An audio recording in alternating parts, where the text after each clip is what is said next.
Բարև ձեզ հարգելի հայրենակիցներ, ուղիղ եթերում Նոյան Տապանն է։ Նոյան Տապանի քննարկում հաղորդաշարի շրջանակներում այսօր տաղավարում հյուրընկալել ենք Պաշտպան հայրենյաց ազգային մշակութային հիմնադրամի նախագահ Գագիկ Սաֆարյանին։ Բարև ձեզ, պարոն Սաֆարյան, շնորհակալ եմ Նոյան Տապանի հրավերն ընդունելու համար։ Պարոն Սաֆարյան, ուզում եմ այսօր խոսենք վերջին իրադարձությունների հետ կապված Արցախում։ Փաստորեն Ալիևը օկուպացված տարածքներ այցելելիս անձամբ հանձնարարում է ջնջել միջնադարյան հայկական արձանագրությունները։ Մեր հաղորդումներից մեկի ժամանակ դուք հայտարարեցիք, որ Ռուսաստանի միջնորդությամբ կանխվեց Արցախում վանդալիզմը, բայց այսօր թե կարծես այդ վանդալիզմը կանխելու հնարավորությունը շատ քիչ է։ Ինչու՞։ Շնորհակալ եմ հրավերքի համար։ Նախ պիտի ասեմ, որ մի քանի օր է ինչ վերադարձել եմ Արցախից իմ ընկերոջ բանասիրական գիտությունների դոկտոր պրոֆեսոր Դավիթ Գասպարյանի հետ միասին այցելել ենք Արցախ։ Դա ետպատերազմյան առաջին իմ այցելություններ Արցախ։ Հանդիպումներ ունեցանք Արցախի հանրապետության նախագահ պարոն Հարությունյանի, Արցախի անվտանգության խորհրդի քարտուղար գեներալ Բալասանյանի, Արցախի կրթության, գիտության, սպորտի, երիտասարդության, մշակույթի հարցերով նախարար տիկին Լուսինե Ղարախանյանի եւ ունեցանք շուրջ 2 ժամանոց դասախոսություն հանդիպում Արցախի պետական համալսարանի պրոֆեսորադասախոսական կազմի պատմության բանասիրության ֆակուլտետի ուսանողության հետ։ Առաջին հերթին այն ինչ որ մենք տեսանք Արցախում եւ տպավորիչ էր եւ ցնցող եւ հուսադրող։ Դե պատկերացրեք Արցախի ավելի քան 12400 քառակուսի կիլոմետր տարածքից այսօր 3000-ից էլ պակաս տարածք է մնացել։ Եվ ես իմ ընկերոջ Սլավա Սարգսյանի հետ համատեղ կազմել ենք մի քարտեզ, այն ինչ որ մնացել է ներկայումս Արցախից, հիմա ես խնդրում եմ, որպեսզի ցուցադրենք այդ քարտեզը եւ ջերմակ գույնով երևում է ընդամենը այն տարածքները, որոնք այսօր կազմում են Արցախի հանրապետության մասը, որը չի բռնակցված եւ օկուպացված ադրբեջանա-թուրքական զորքերի կողմից։ Այնտեղ նաև սև գծերով ցուցադրված է Հադրութի շրջանը եւ Մարտակերտի, Հադրութի, Մարտունու, Շուշիի շրջանները, որոնք թերևս Արցախի հանրապետության մասն են, լղիմի այսպես ասած, բայց շարունակում են մնալ բռնազավծված թուրք-ադրբեջանական զորքերի կողմից։ Այսինքն ավելի քան 12400 քառակուսի կիլոմետրից ընդամենը մնացել է այս պարզ ջերմակ ցուցադրվող տարածքը։ Իհարկե սա ցնցող է, սա ողբերգական է։ Տպավորությունները նա էր, որ մենք մեր այս հանդիպումների ժամանակ նաև մենք իմացանք նաև բավականին մի քանի դառն ճշմարտություններ կապված հատկապես մեր գերիների, անհայտ կորածների եւ այսպես ասած թուրքերը երբ դրանք ներկայացնում են ոչ թե գերինել, այլ իբր պատերազմի հանցագործներ, դրանց ճակատագրի մասին, ահաբեկիչների, որովհետեւ նոյեմբերի 9-10-ի այս սև թղթում կամ ինչպես ասում են երրակողմ համաձայնագիրում, եթե կարելի այդպես ասել, հստակ դրված էր, որ պետք է կատարվեր այսքան պայմանները, որպեսզի լիներ գերիների բոլորի դիմաց փոխանակում կամ վերադարձ։ Սակայն ինչպես ասում են, դրանք հրապարակման ոչ ենթակա, ինչպես անգլերեն ասում են, off the record, հրապարակման ոչ ենթակա փաստաթղթեր կամ արտահայտություններ, դրա մասին ես չեմ ուզում խոսամ, քանի որ գնում է ինտենսիվ բանակցություններ, միգուցե ես կարող եմ վրիպում թույլ տալ կամ սայթակել իմ արտահայտությունների մեջ,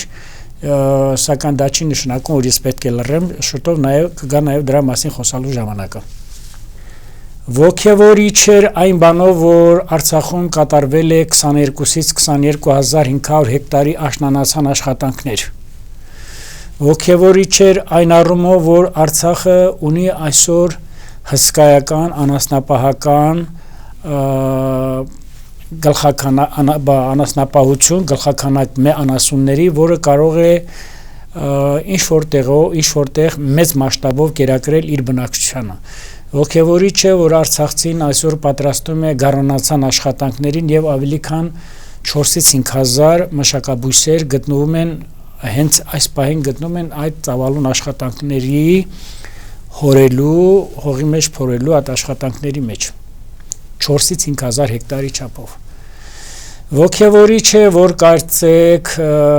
մահվան ճիրաններից Արցախը վերակենդանանում է, դա կարող եմ միանշանակ ասել, եւ կարող եմ ասել, որ արցախցին պատրաստակամ է, արցախցին ոչ միայն պատրաստակամ է, այլ արցախցին ավելի շատ հակված է լսելու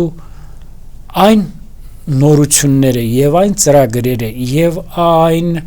պլանները, թե ինչ է ուզում անել ինչպես Արցախի հանրապետության ղեկավարությունը, այնպես էլ Հայաստանի հանրապետության ղեկավարությունը, այնպես էլ ամբողջ հայ ժողովուրդը իսփյուրս Հայաստանի հանրապետություն եւ Արցախ։ Գալով Ալիևի տխրահարչակ հայտարարությանը, որին չգիտեք ինչու 2 տարի առաջ վարչապետ Փաշինյանը համարեց կիրթ մարդու տպավորություն թողնող քաղաքական գործիչ, այսօր դարձել է վանդալիզմի եւ բարբարոսության թիվ 1 դրոշակակիրը։ Այսօր մեր աչքի առջև փորձ է արվում մեր պատմական հազարամյա մշակույթը ներկայացնել որպես զանազան, չգիտես, ուդիների եւ այլ, չնայած դա լրիվ քաղաքագիտական ագրագիտություն է, ուդի այդպիսի ազգություն գոյություն չունի, դրանք հայեր են, բայց խնդիրը դա չի, եթե կեղծում ես պատմությունը, ինչպես ասում են, սատանան որպես իր նպատակներին հասնի, դիմում է Սուրբ Գրքի օգնությանը, Սուրբ Գրքից մեջբերումներ է կատարում։ Մի անգամ ասել եմ եւս պիտի կրկնեմ, որ ամբողջ Նախիջևանի ինքնավար հանրապետությունում եւ ամբողջ Արցախում հայոց արևելից կողմած տարածքում սկսած Արաքսի ափից մինչև Տավուշի շրջանը ընդամենը կա 51 ադրբեջանական մշակույթի հուշարձաններ նյութական, մզկիթներ եւ այլը 51։ Ալիևը դա ներկայացնում է որպես 67։ Այնինչ Նախիջևանում բոլորը կան, Շուշիում կա, Ֆիզուլիում կա, Աղդամում կա, Զանգելանում կա, Կովսակը եւ բոլոր տեղերը կան։ Այնպես որ կարելի է դա համարել պատերազմական գործողությունների հետևանքով վնասված կամ ոչ միտումնավոր։ Միանշանակ ես դա ասում եմ։ Վերջերս նաեւ ուրախացա, որ մեր մշակութաբան Արցախի Տիգրանակերտի Պեղումների արշավախմբի կազմակերպիչ գիտությունների դոկտոր պրոֆեսոր Համլետ Գևորգյանը եւս մի այսպես ասած պարտիզանական ձևով հայնասիրական մաղումներից ելնելով եւս մի խումբ են ստեղծել եւ պայքարում են այդ վանդալիզմի դեմ, մենք եւս անպայման անմասն չենք մնալու եւ դա պայքարելու ենք բոլոր առումներով, պայքարելու ենք ՅՈՒՆԵՍԿՕ-ի մշակույթի եւ մշակութային գործիչների դեմ ուղղված հանցագործությունների կանխարգելման հանձնաժողովի մակարդակով, պայքարելու ենք Ստրասբուրգի մարդու իրավունքների եվրոպական դատարանի մակարդակով, պայքարելու ենք Հագայի ռազմական տրիբունալի մակարդակով վանդալիզմի, բարբարոսության, ուրեմն այդ ծանր հանցագործությունների առաջն առնելու կամ կանխելու համար։ Եվ ինչու՞ չի նաև քանի որ խոսքը գնում է մի ամբողջ ազգի մշակույթը վերացնելու, ինչպես կատարվեց Նախիջևանի հանրապետությունում, ավելի քան 8000 մշակութային հուշարձանների, այսօր վտանգի տակ է դրված ավելի քան 15000 մշակութային հուշարձանների հետագա գոյությունը բռնազավթված եւ օկուպացված, բռնագրաված եւ բռնազավթված տարածքներում եւ մենք նաև պիտի ասեմ, որ մարտ ամիսը հիշարժան է նաև նրանով, որ մեր մեծ հայորդի Սողոմոն Թելիրյանը հենց մարտ ամսին իրագործեց պատմության մեծագույն ոճրագործներից մեկի Թալիաթ Փաշայի արդարահատությունը։ Այնպես որ մենք նաև ընտրելու ենք այս ճանապարհը, որտեղ մենք չենք սպասելու տեսնենք ընդդիմությունը ինչ է ասում կամ դիմությունը կամ կառավարությունը ինչ է ասում։ Ալիևի հոխորտանքը եւս սահմանափակվելու է մի քանի ուղղություններով։ Այո, ես եւս մի անգամ առիթ եմ ունեցել ձեր տաղավարից հայտարարելու, որ Ռուսաստանի ԱԳՆ-ի տեղեկատվական դեպարտամենտի տնօրեն պաշտոնական ներկայացուցիչ Մարիա Զախարովան հայտարարել է այդ մասին, որ Ռուսաստանը ամեն գնով պետք է կասեցնելու է եւ կասեցնում է ադրբեջանական վանդալիզմը, սակայն դա կարելի է ասել, որ սա արդեն հասնում է ահագնացող չափերի։ Ավերվում են գերեզմանները, այո, ավերվում են գերեզմանները, եկեղեցիները, հենց Շուշիի կանաչ եկեղեցու, այո, անվանափոխում են։ Դե գիտեք, մենք Նախիջևանի փայլուն օրինակ ունենք, այն ժամանակ մեր լռելիային համաձայնությամբ Հայաստանի Հանրապետության արտաքին գործերի, Հայաստանի Հանրապետության եւ կառավարության եւ նախագահի աշխատակազմի արտաքին ծառայությունների եւ մեր բազմաթիվ կազմակերպությունների եւ մեր ժողովրդական դիվանագիտության ասել է թե ազգային ժողովի падգամավորների եւ նրանց պատվիրակների թողտվությամբ կամ ասեմ նվազ գործունեության արդյունքում տեղի ունեցավ ավելի քան 8000 հուշարձանների այդ ջուղայի խաշկարերի, որը դա հիշեցնում է մի պարզապես հրաշք կոմպոզիցիա է հիշեցնում, այդ ներդաշնակությունը ջարդվեց եւ այսօր մենք զրկված ենք դրանից։ Սա է, որ կուլտուրական վանդալիզմի, մշակութային վանդալիզմի եւ մշակութային բարբարոսությունը հիմք է հանդիսանալու հետագայում Ադրբեջանին ավելի ամրապնդվելու անտեղ։ Գիտեք ինչ կա, շատ հաճախ մեզ ասում են դե ես ասեմ, որ նաեւ մենք շուտով պատրաստում ենք հաջորդ այցելությունը կատարելու Արցախ, այս անգամ ինչպես ասում են գնացել ենք համապատրաստից, ինչպես ասում են անգլերեն at random պատահական, հաջորդ անգամ մենք գնալու ենք մեծ պատվիրակությամբ բավականին մշակույթի գործիչների, գիտնականների, ինչու՞ չի նաեւ քաղաքական գործիչների հետ միասին եւ ձեռնունայն չեն գնալու անպայման համակարգիչներով, դասագրքերով, բառարաններով, ինչպես Արցախի դպրոցների, այնպես էլ Արցախի պետական համալսարանի, ինչպես նաեւ տարբեր գերատեսչությունների եւ ուսումնամեթոդական ձեռնարկների, դասագրքերի, ուրեմն ինչպես ասում են, բեռներով, ծանրոցներով։ Շատ հաճախ մեր ազգային մշակութային հիմնադրամը մարդիկ շփոթում են, թե մենք պետք է զբաղվենք միայն մշակույթով եւ այլ։ Ես պիտի ասեմ, որ մշակույթը դա Իրանից ներկայացնում են, դա մշակ բառն է արմատը։ Մշակույթ դա չի նշանակում վանք, դա չի նշանակում գիրք կամ չի նշանակում երաժշտություն։ Մշակույթը իր մեջ ներառում է նաեւ քաղաքական մշակույթը։ Եվ երբ որ մենք խոսում ենք ներկայումս մեր ազգային մշակութային համակարգից, ապա առաջին տեղը գալիս հենց մեր քաղաքական մշակույթը, ովքեր են մեր քաղաքական մշակույթի կրողները։ Եթե մեր լռելյան համաձայնությամբ այսօր ավերվում են մեր մշակութային հուշարձանները, ապա մեր լռելյան համաձայնությամբ շատ շուտով նաև նոյեմբերի 9-ի թե չգիտեմ 10-ի, նոյեմբերի 10-ի այդ խայտառակ համաձայնագրով, այս սև փաստաթղթով շուտով նաև պիտի թույլտվություն տանք Թուրքիայի եւ Ադրբեջանի կոմունիկացիոն ճանապարհների լոգիստիկ խնդիրների լուծման տեսանկյունից։ Ասում եմ ու կրկնում եմ, եթե կոմունիկացիոն հաղորդակցության խնդիրները լուծվում են Թուրքիայից Նախիջևան, Նախիջևանից Մեղրիի տարածքով դեպի Ադրբեջան, ապա մենք վտանգի տակ ենք դնում հայոց ցեղասպանության ճանաչման խնդիրը միջազգային ացիաներում։ Մենք չենք կարող լինել պահանջատեր։ Մենք թողնում ենք Արցախի բռնակցված եւ բռնազավթված տարածքները մեկըդմիշտ Ադրբեջանի տիրապետության տակ։ Եղածն էլ մնալու է մեծ հարցականի տակ։ Մեծ հարցականի տակ է լինելու է գոյության խնդիր է ունենալու Հայաստանի Հանրապետությունը, ել չեմ խոսում, որ Հայաստանի Հանրապետության Սյունիքի մարզը լինելու է օրակարգային խնդիր Ադրբեջանի եւ Թուրքիայի համար իրենց տարածքներում տեսնելու առումով։ Մենք կորցնելու ենք Իրանին որպես տարածաշրջանային գործընկերոջ։ Մենք Իրանին կորցնելու ենք որպես հարևանի եւ այդ սահմանը շատ նեղանալու է։ Մենք նաեւ Վրաստանի հետ ենք ունենալու լուրջ խնդիրներ, որովհետեւ Վրաստանը եւս խնդիր է ունենալու իր անկախ գոյության հետ։ Եվ ինչ եք կարծում, այսքանը ո՞վ պիտի թույլատրի։ Ինչ եք կարծում, եթե մենք նախ ցեղասպանության խնդիրը եւ հայոց ցեղասպանության ճնշման խնդիր եւ պահանջատեր լինելու խնդիրը առաջին հերթին վերաբերում է ավելի քան 8 միլիոն սփյուռքահայերի։ Ինչու՞։ Որտեղ նրանք են կորցրել, նրանց նախահայրերն են, նրանց պապերն են կորցրել իրենց հայրենիքը։ Հաշտ ու խաղաղ ապրող իրենց հայրենիքը ենթարկվել է ոչնչացման, էթնիկ բնաջնջման, գենոցիդի, ցեղասպանության։ Եվ հիմա եթե այսօր մենք մեր հանդգնում ենք թույլ տալ, որպեսզի այստեղ լինեն խաղացողներ, որոնք պետք է որոշեն տարածաշրջանային խնդիրները, որոնք այսպես ասած իրենցից ներկայացնում են որպես ազդեցիկ ուժեր, հանձինս Թուրքիայի եւ Ռուսաստանի, որ այդ տերմինը կոչվում է power broker, որոնք իրենք են որոշում տարածաշրջանային խաղացողների կարգավիճակը։ Եթե մենք չենք կարող մեր հարևանների հետ, հատկապես Իրանի եւ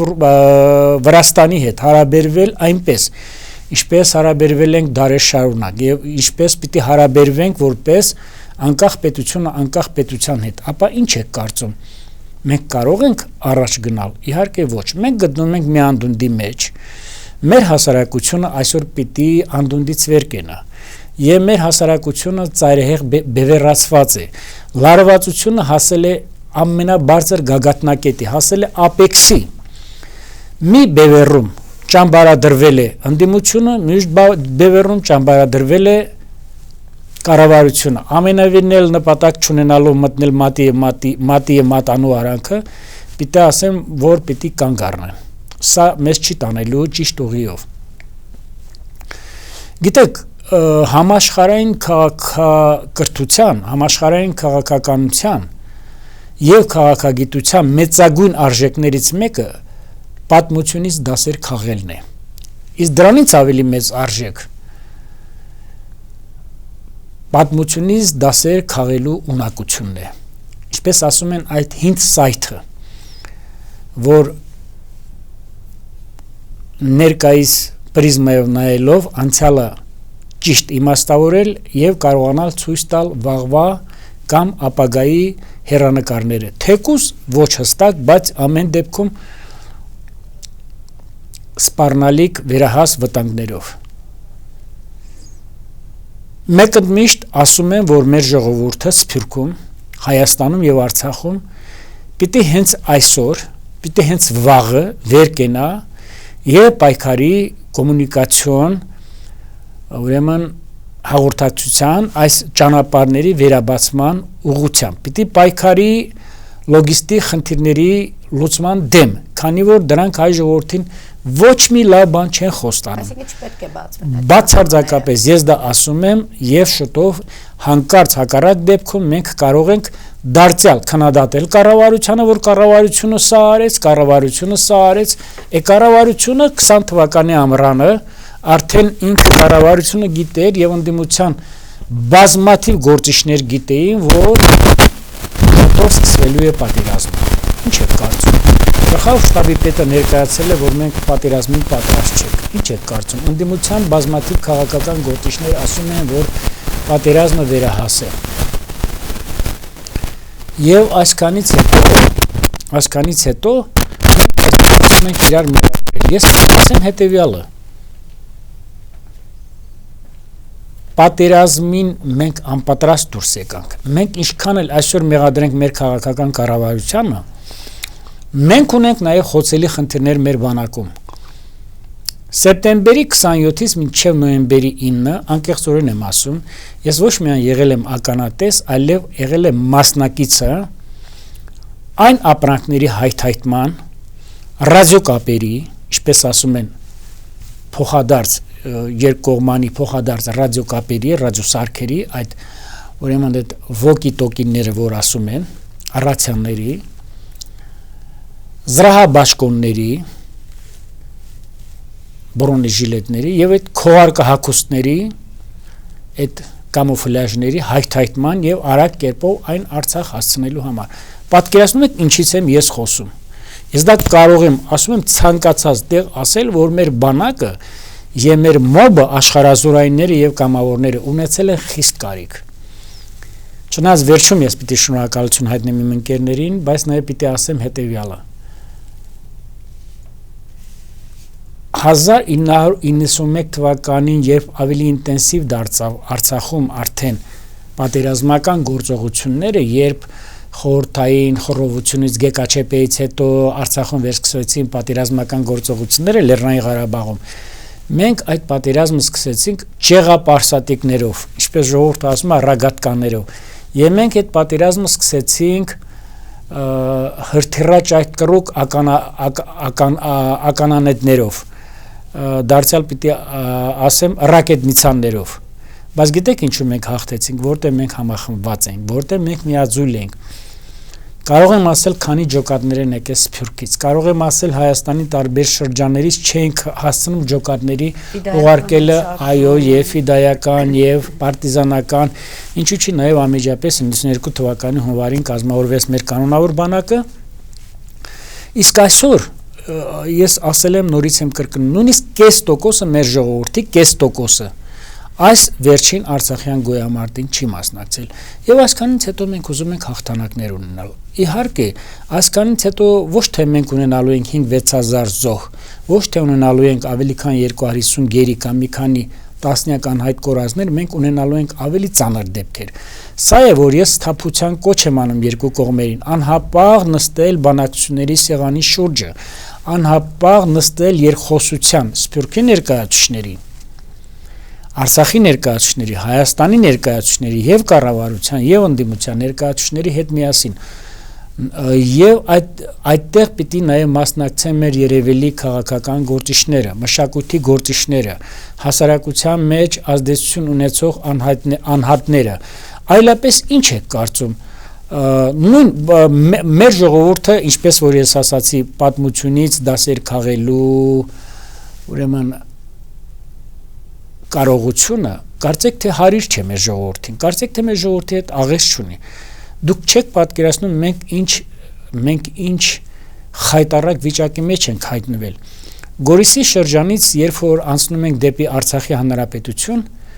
նախ ռուսական զինվորականները որոնք իրականացնում են խաղաղապահ նրանք չունեն ՄԱԿ-ի էգիդայի ներքո խաղաղապահ առաքելություն իրականացնելու իրավունք, քանի որ նրանք կապույտ բերետավորներ չեն,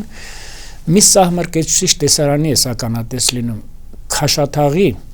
Բերթաձորի շրջանի, Լիսագորի,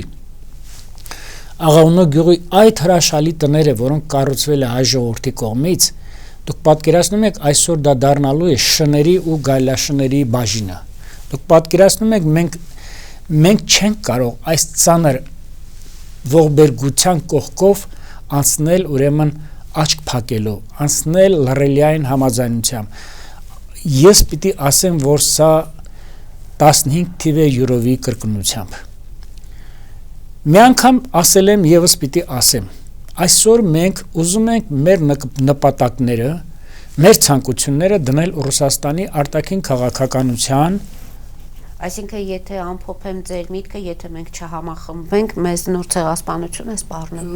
Գիտեք, ցեղասպանություն ասելը ես մի քիչ ինքս Եթե 15 թվականի հետ այդ բանը ասեմ, բայց ես պիտի ասեմ, որ մեզ սպասում են ծանր օրեր։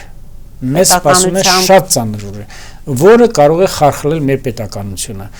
որը կարող է Արցախի հանրապետության գոյությանը վերջ տալ։ Որը կարող է նաև Հայաստանի Հանրապետության անվտանգության համար լինի թերևս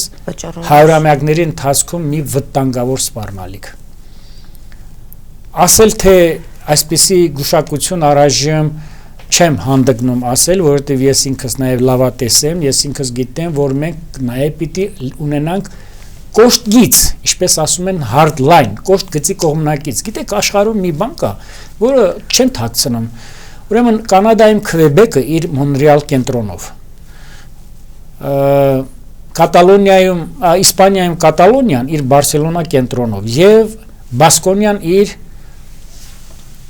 Բիլբաո կենտրոնով եւ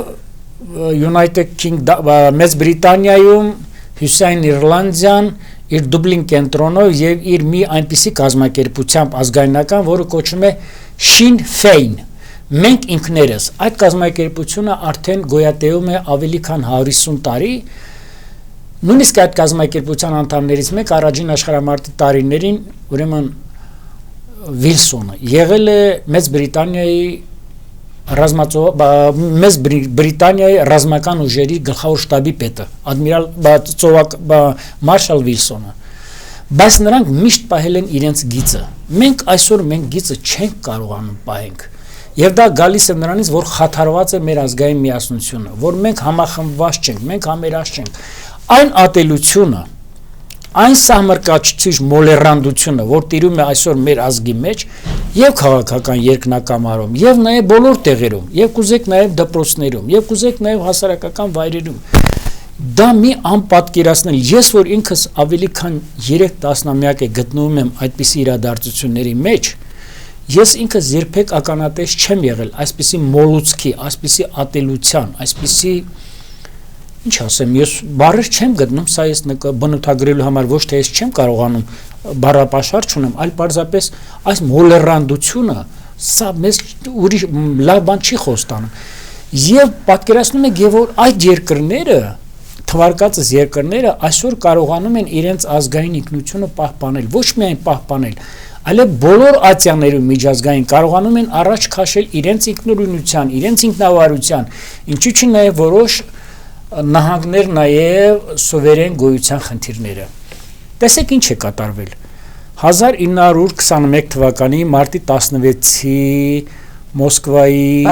պայմանագրին անդրադառնալով Ռուսաստանի արտգործնախարարության ներկայացուցիչ Մարիա Զախարովան հայտարարեց, որ սա համարվում է ռուս-թուրքական հարաբերությունների վերջին 100-ամյակի փայլուն էջերից մեկը, ակնհայտ մի իրողություն, որը պետք է ավելի խորացնի առանցայդնել մեր ջերմ հարաբերությունները Ռուսաստանի եւ Թուրքիայի միջեւ։ Պատկերացնում եք ինչի մասին է խոսքը։ Եվ ինչ եք ուզում դուք։ Լինելով Ռուսաստանի հետ ռազմավարական գործընկեր, այստեղ ունենալով 102-րդ ռազմական բազան, մեզ ստիպելով որպեսզի մենք անդամագրվենք ԵԱՏՄ-ին, մեզ ստիպելով որպեսզի մենք անդամագրվենք ՀԱՊԿ-ին։ Ես ասեմ, որ նորություն չի, 2016 թվականի ապրիլյան պատերազմի ժամանակ Ռուսաստանը մեզ արգելել է դիմել Ֆրանսիայի օգնությանը, Ռուսաստանը մեզ արգելել է դիմել այլ երկրների օգնությանը։ Եվ նաև նույնը նաև հիմա, այսինքն ակցանը ոչ միայն մենք գտնվում ենք թակարդի մեջ, այլ մենք ծուղակի մեջ, այլ մենք գտնվում ենք ակցանի մեջ, եւ այդ ակցանը գնալով ավելի է փոքրանում։ Եվ եթե մենք սրանից դասեր չքաղենք, մենք սրանից դուրս ենք գալու վերջնականապես կործանված եւ ոչնչացված։ Ինչ պետք է անենք, որոնք։ Ես ասում եմ, միակ տարբերակը մեր համազգային համախմբումն է։ Միակ տարբերակը մեր ազգային համերաշխության վերջնականապես ապահովումն է, որի շուրջը պիտի նստեն բոլոր ուժերը։ Գիտեք, ես մի բան ասեմ, այսօր ով չգիտի, թե ով է վարչապետը, ապիկար։ Կարող ենք տասնյակ խնդիրներ ասել, որ ինքը չի կատարել։ Կարող ենք ասել, որ մանիպուլյացիայի փայլուն վարպետ է, ճարտախոսության փայլուն վարպետ է, չնայած չունի այդպիսի մի կրթություն։ Այսօր ով չգիտի, թե ովքեր են ընդդիմության տասնյակ գործիչներ։ Չգիտեմ, նորից եմ, քանի որ ես ասել եմ, անուններ տալու ժամանակը արդեն անցել է, բայց համարեք, որ ես բոլորին անուն առ անուն ասում եմ։ Սկսած 75 տարեկան Զարամախտով տարապող քաղաքական գործիչներից 70 տարեկան, որոնք չգիտեք ինչու նորից ուզում են վերադառնալ քաղաքական թատերաբեմ։ Այ ընկերներ, ռազմաֆեոդալական վերնախավի վերարտադրություն Հայաստանում չի լինելու։ Հայաստանում միջնադարապետություն չի ստեղծվելու։ Հայաստանում կիլերների, մարդասպանների, պրոֆեսիոնալ ասասինների գերիշխանություն չի լինելու։ Հայաստանում իշխանության են գալու նոր ուժեր, Հայաստանում իշխանության են գալու գեղեցիկ ուժեր, 25, 30, 45 տարեկան, հրաշալի կրթություն ունեցող բոլոր ոլորտներում։ Մենք չենք ունեցել establishment, մենք ունեցել ենք ընդամենը ռազմաֆեոդալական վերնախավ։ Եվ ավելին ասեմ, Արցախյան շարժման եւ Արցախյան ազատագրական պայքարի ամբողջ այդ իրավունքը եւ ամբողջ այդ վաստակը մի քանի հոգի փորձել են վերագրել իրենց որպես առաջին գիշերվա իրավունք, ինչպես դեպուկ բնութագրել է իմ ընկեր Գուրգեն Արսենյանը։ Իսկ բաուր է եղել հայ ժողովուրդը ամբողջովին։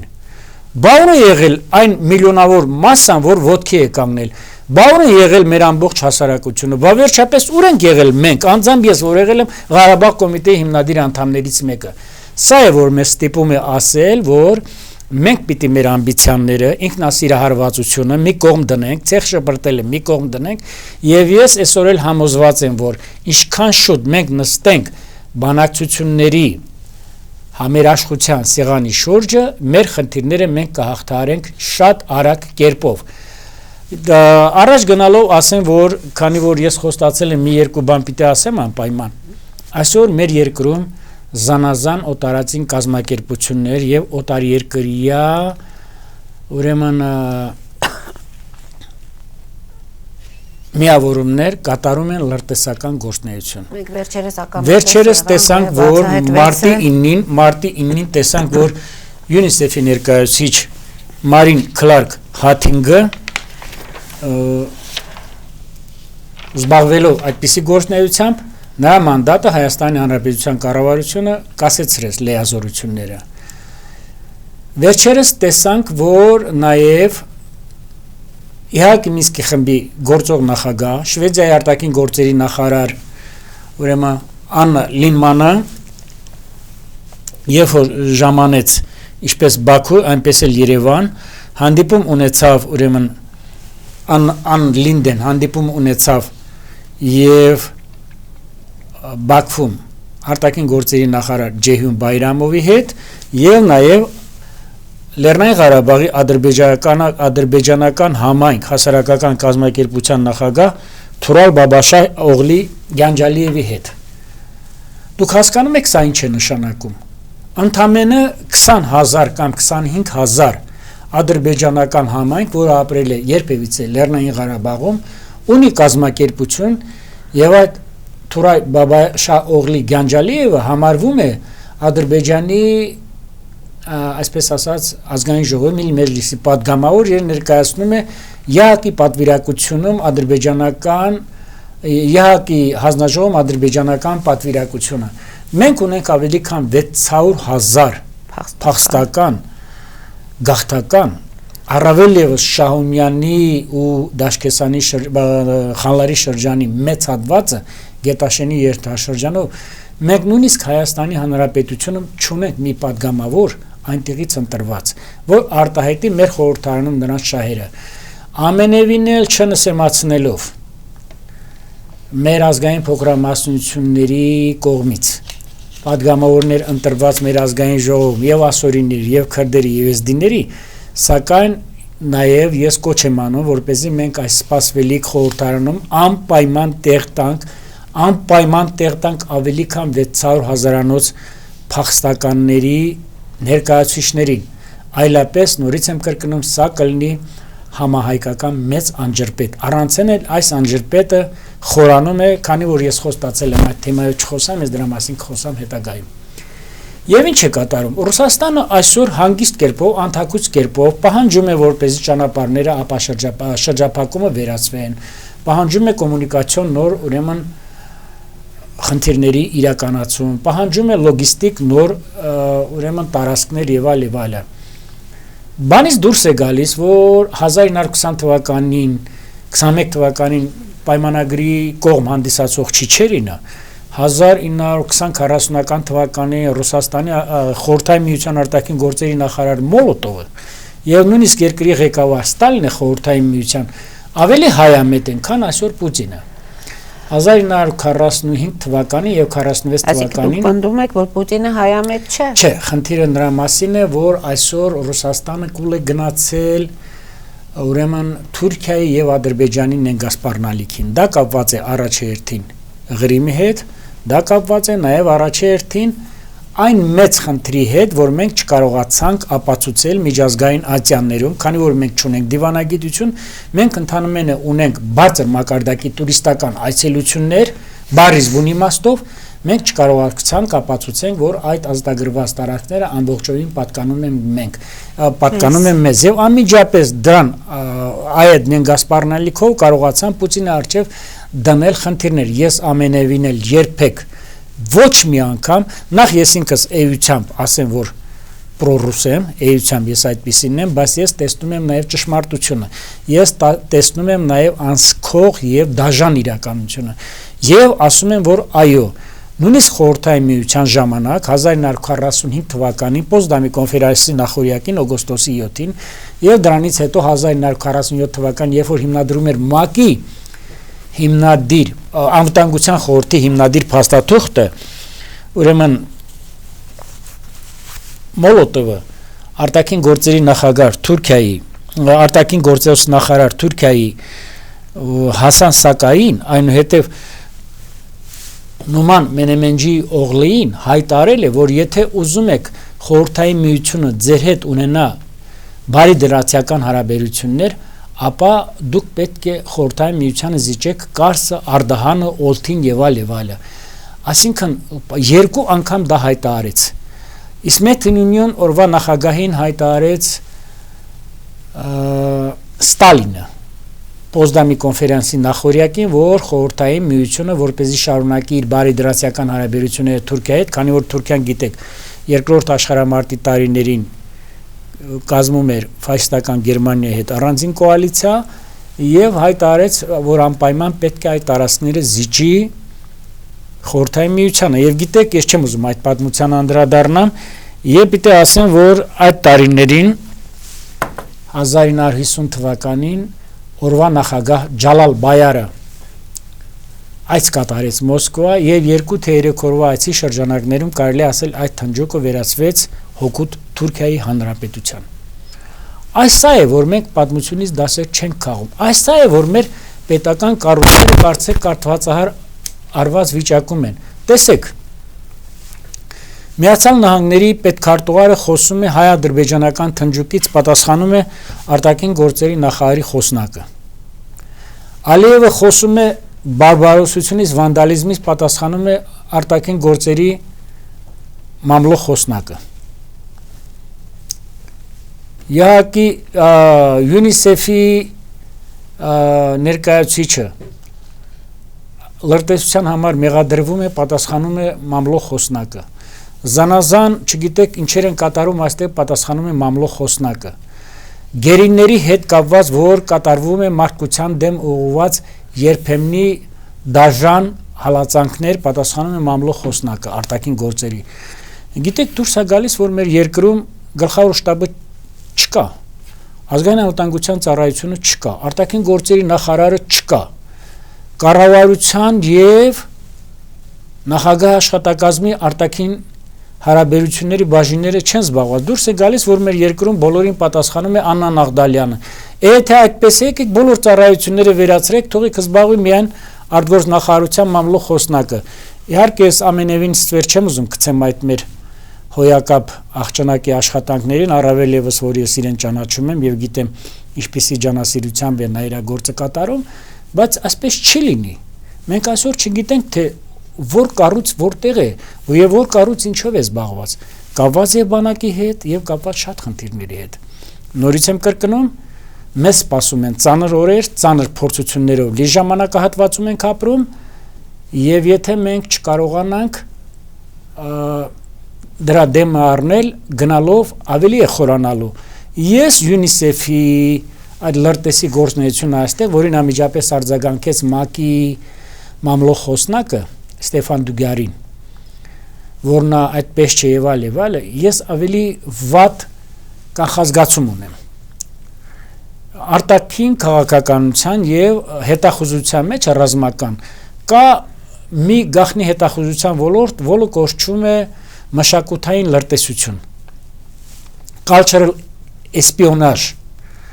եւ այդ մշակութային լրտեսությունը այսօր մի այլ կերպով է տարածված Հայաստանում, եւ դրանք աշխատում են սորոսականների հետ համատեղ, եւ դրանք աշխատում են զանազան այլացին արատավոր կազմակերպությունների հետ համատեղ, եւ կարծեք թե մեր համազգային անկարողությունը թույլ է տալիս, որ այդ բաները անմիջապես կատարվեն։ Ես մեր ժողովրդին, ոչ միայն մեր ժողովրդին, մեր հասարակական քաղաքական կյանքում ընդգրկված բոլոր ներկայացուցիչներին, բոլոր բևեռներին կոչ եմ անում համախմբվածության, կոչ եմ անում օր առաջ նստել հաշտության սեղանի շուրջը, այլապես նորից եմ ասում, ինչպես որ հուշարձաններն են մեկ-մեկ ջարդվելու, վերացվելու, այնպես էլ մեր ժողովուրդն է գնալու այդ ճանապարհին, քանի որ ասացի, որ Մենք նաև պատրաստում ենք այդ փայլուն աշխատությունը մի քանի լեզուներով երրահատորյակը ես իմ հետ նաև Արցախից բերել եմ մեր կազմած Սլավա Սարգսյանի հետ համատեղ մեր կազմած քարտեզը Արցախի վանքերի եւ ուզում եմ հիմա ցուցադրենք այդ վանքերը Հիմա մեր օպերատորին խնդրենք թող ցույց տա այդ քարտեզը Այո, սա ամբողջ Արցախի հանրապետության նախքան սեպտեմբերի 27-ը, ճիշտ նախքան նոյեմբերի 10-ը Արցախի հանրապետության ամբողջ վանքերի քարտեզն է, որը շուտով հրապարակվելու է այդ գրքի մեջ եւ կարելի է ասել արդեն թարգմանական աշխատանքները ավարտվում են։ Առիթից օգտվելով, չնայած մեր հարցազրույցը դեռ շարունակվում է, ուզում եմ շնորհակալություն հայտնել Արմաս, ուրեմն գինիների գործարան բաժնետիրական ընկերության հիմնադիրներին Հարի եւ Դուստր Ասլանյաններին Արադ Հայատ գազམ་ակերպության նախագահ Սամվել Սարգսյանին Հայաստանի արդյունաբերողների եւ գործարարների միության նախագահ իմ ասպիրանտական ընկեր Արսեն Ղազարյանին իմ համախոհ եւ իմ լավ ընկեր, որը պատերազմի առաջին օրվանից առ այսօր իմ կողքս կանգնած է անվարան կերպով Կարեն Մկրչյանին, Միացյալ աշխատանքային կուսակցության ղեկավար Գուրգեն Արսենյանին եւ ելի շատ մարդկանց եւ եթե որոնց անունները չեմ կարող այսօր թվալկել, ներողություն եմ խնդրում, բայց ուզում եմ ասեմ, որ համարեք, որ նրանց անունները տվել եմ եւ նրանք այսօր էլ պատրաստ են նույն ջանասիրությամբ եւ նույն նվիրատվությամբ, ազնազոհությամբ շարունակել իրենց բարեգործական առաքելությունը այս ոլորտում։ Եվ սա է, որ պիտի մնայուն լինի։ Դուք կոչ եք անում անընդհատ համախմբման, բայց դրան զուգահեռ մենք տեսնում ենք, թե ինչով է զբաղված թշնամին։ Շուշիում Նովրուզի կրակ է վառում Ալիևը եւ չի թաքցնում նորից պատերազմի պատրաստվելու իր այդ ցանկությունը, այդ մոլուցքը, այսինքն մենք ինչքան ժամանակ ունենք այս անորոշության մեջ ապրելու, գոյատևելու։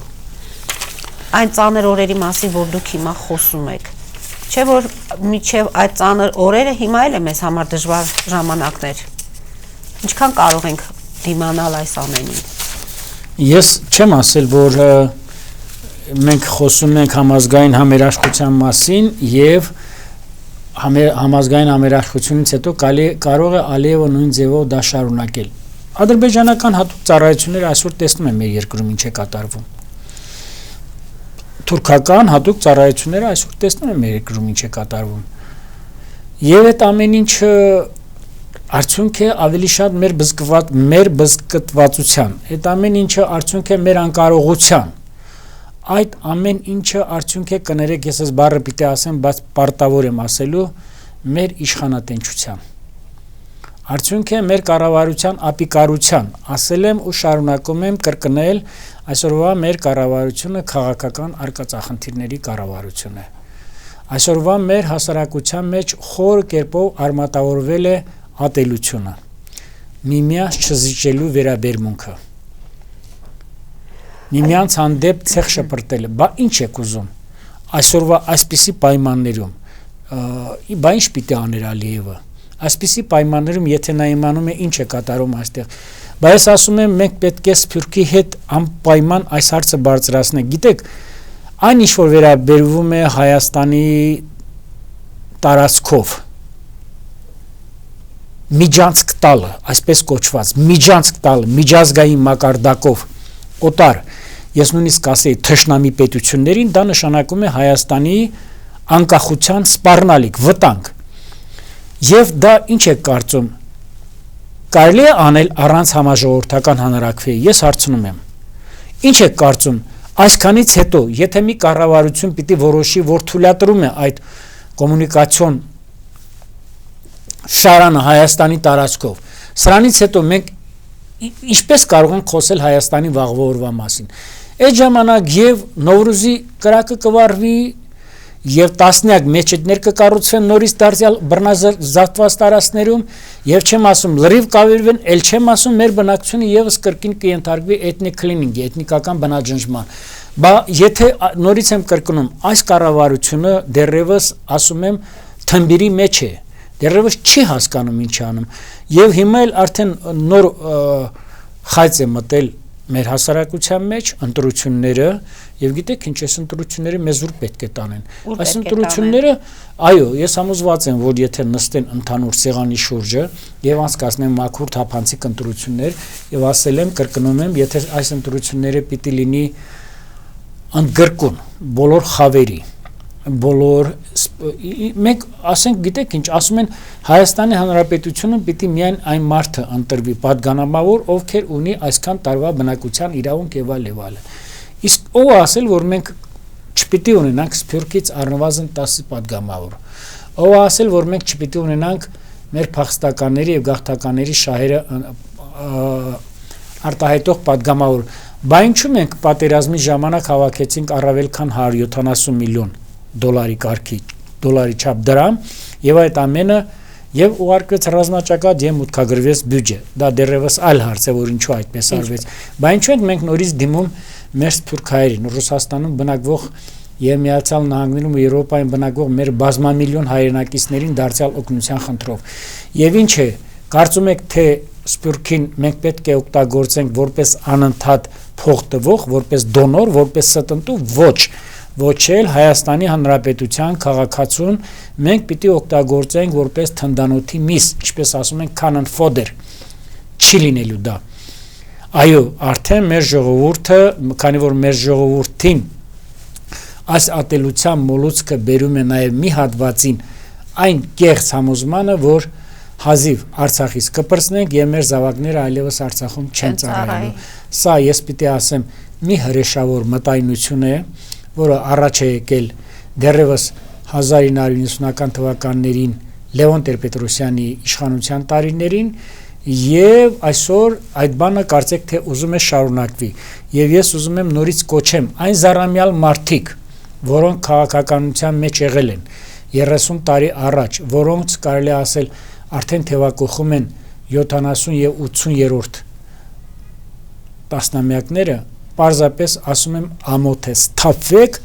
դուք Հայաստանի քաղաքական կյանքում ասելիք չունեք վերջերս ելույթ ունեցավ Լևոն Տեր-Պետրոսյանը եւ առաջարկում է բարձր երաշխիքներով վարչապետին տրամադրել անվտանգության ապստարան կամ միջանց գիտեք ինչ կա Լևոն Տեր-Պետրոսյանի ասելով դուրս է եկել որ մեր երկիրը տերորիստական երկիր է ասինքն հասկանում եք մենք չունենք սահմանադրություն մենք չունենք իրավական մարմիններ մենք չունենք մարդու քաղաքացու անվտանգությունը այո եւ Փաշինյանը իր ընտանիքով սա մի հրեշավոր բան է անգրագետ մարդու արտահայտություն բա եթե այդպես է հարգելի պարոն Տեր-Պետրոսյան 1996 թվականին ոտնահարելով եւ ոտնակոխ անելով մեր 100 հազարավոր ընտրողների ձայնը արդար ձայնը դուք կեղծավորաբար ընտրվեցիք Հայաստանի Հանրապետության նախագահ դրանից 1-2 օր անց դուք ձեր ձեռքը դնելով մեր Սուրբ Ավետարանի եւ մեր հիմնական օրենքի սահմանադրության վրա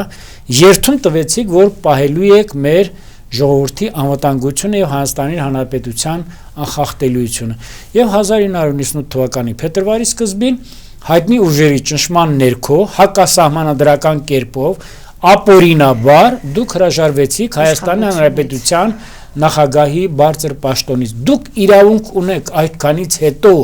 Հայաստանի քաղաքական կյանքում դեղատոմս առաջարկելու ճանապարհ ցույց տալ օրվա կառավարությանը այսինքն դուրս է եկել որ եւ օրվա կառավարությունը եւ մեր ժողովուրդը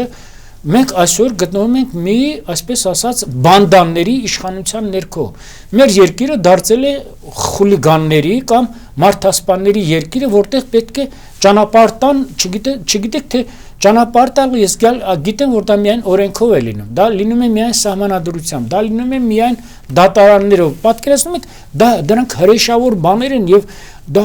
միայն քաղաքականապես անգրագետ մարդը կարող է սրանից խոսալ ես դրա համար էլ ուզում եմ բարձրաձայնեմ 60 70 80-ի շեմին գտնվող մարդկանց կանգնեք եւ այս ինչպես ասում են այս հոչ փոչը աջապսանդալը սարքել եք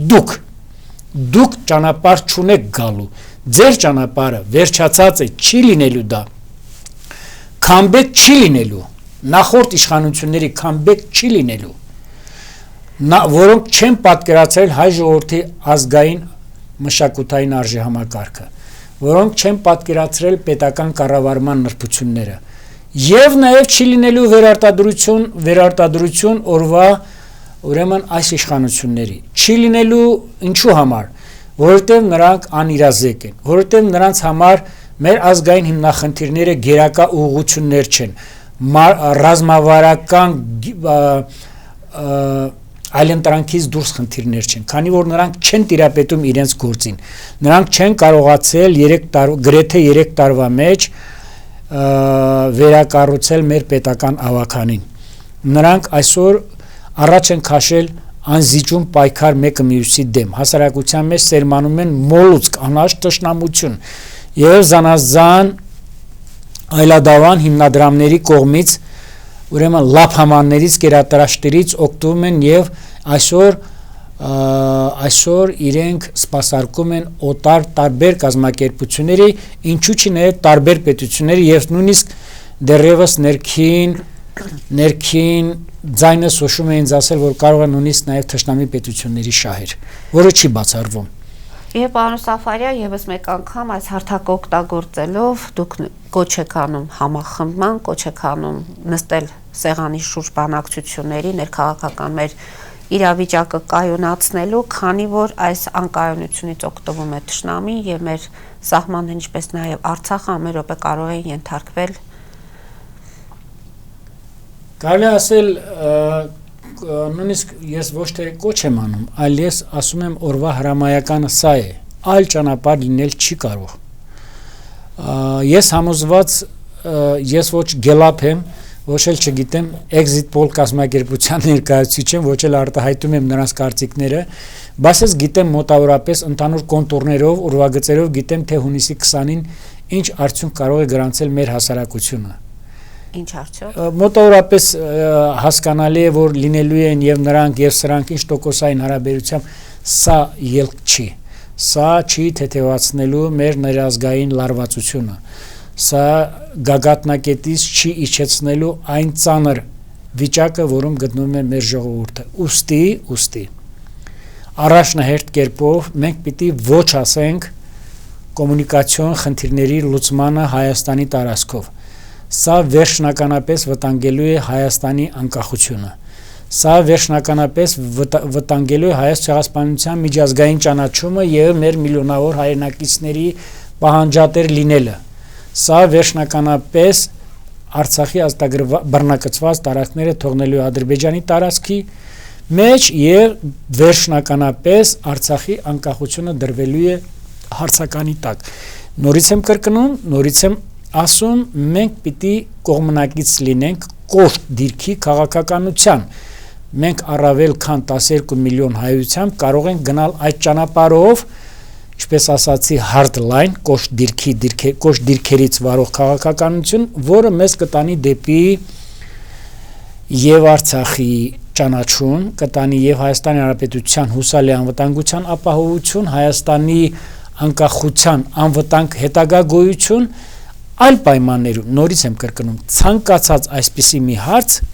որը առնչվում է հայ ժողովրդի անկախությանն ու նրա սուվերեն գոյությունը, պետք է կատարվի միմիան քվեարկության համաժողովրդական պլեբիսայտի միջոցով։ Նայեք,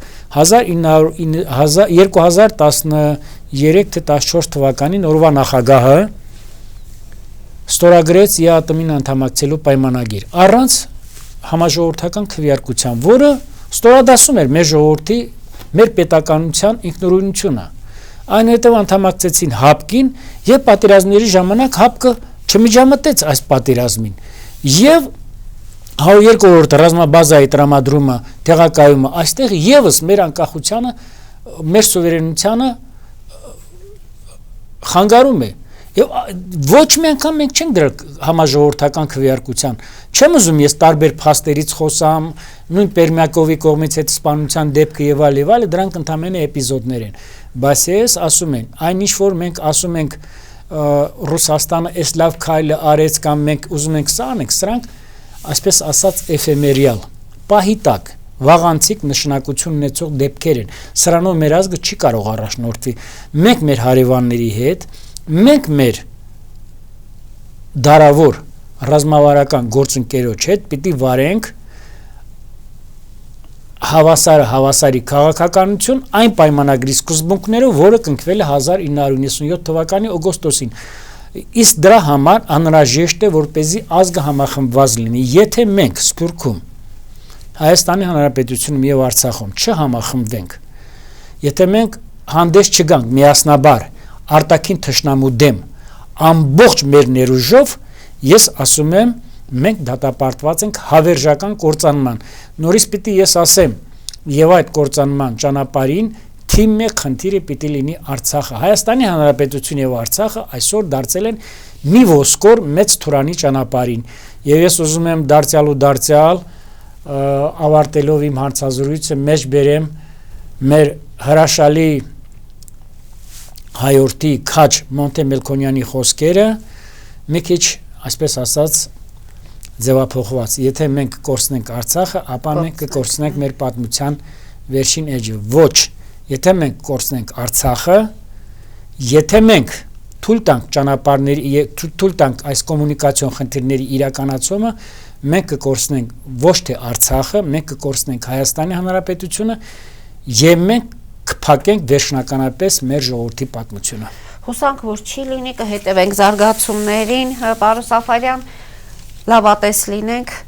Մեզ դիտողներին եւ լսողներին հիշեցնեմ, որ Նոյան Տապանի տաղավարում հյուրընկալել ենք Պաշտպան Հայրենիաց ազգային մշակութային հիմնադրամի նախագահ պատմաբան Գագիկ Սաֆարյանին։ Հետևենք զարգացումներին, մնացեք խաղաղությամբ։